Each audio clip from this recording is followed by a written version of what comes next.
मनसैनिकांनी पुन्हा एकदा परप्रांतीयाला चोप दिलाय। नवी मुंबईत राहणारा हा परप्रांतीय सुरक्षा रक्षकाचं काम करतो।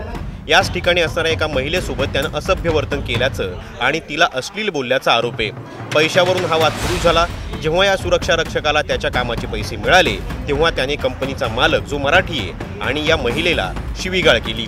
त्यानंतर हे प्रकरण मनसैनिकांकडे पोहोचलं। मनसेने दोन्ही पक्षांना बोलून घेतलं आणि त्या दरम्यानच मनसैनिकांनी या परप्रांतीयाला चोप दिला। हा संपूर्ण व्हिडिओ पहा।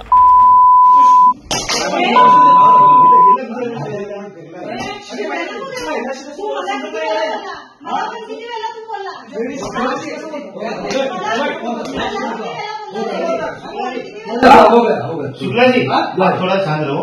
आपने मेरे को कभी गलत बात नहीं की है। ये भाई इतना बोला है बाबा, मेरी लाइफ में मैंने मराठीमध्ये राहतो, बरोबर ना? मराठीमध्ये राहून मराठीमध्ये त्रास देतो, शिवीगाळ करतो, उलट बोलतो, एवढा माफ माफी मागो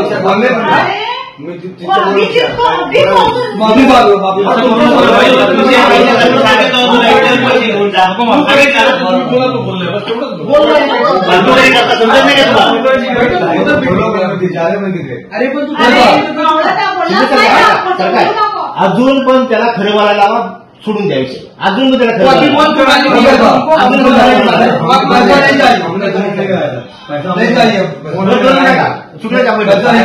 साहेब मी काय म्हणतो, साहेब मी काय म्हणतो